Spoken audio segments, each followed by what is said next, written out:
y'all, welcome back to Dixie Garage. On this episode, I'm just gonna do start to finish on this 2000 Dyna lowrider I just got. I traded my Sportster 1200 for it.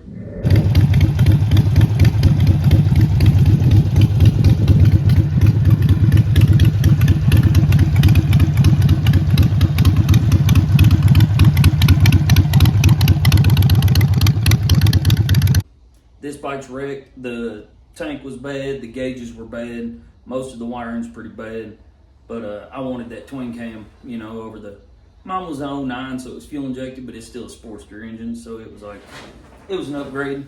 And I'm happy with the trade, but I had to already put a couple grand in parts, just stuff I ordered. Going over it, it's been very neglected and just abused, so it's about to get a better life. But let's knock this video out. Let's do this whole thing start to finish. So as you see, I've torn most of it apart already. It looked that way about, I don't know, an hour after it got here. But yeah, I'm about to take the front end apart right now. Basically, this is gonna get blacked out. The chrome will stay. The chrome wheel looks good. That's probably all on the bike that really looked good. The tank and the gauges were trash. The indicators not hooked up. So that's garbage, that's gone. I already ordered new risers, ordered new bars. As you see, I got most of it torn apart back here, and I did the back wheel yesterday. The tire was horrible.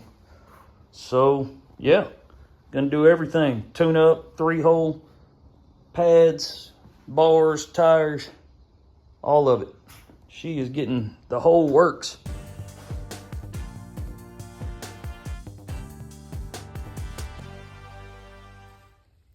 So, quick problem here. This bolt won't back all the way out. Everything's cross-threaded. You can see all the metal shavings. That's pretty much how all the work on this bike has gone so far. So, I'm going to take the front end off. And maybe when the forks are free from the trees, it'll be easier to work with. And I can free that wheel from the axle. I was going to take them off to paint the fork tubes anyways. So.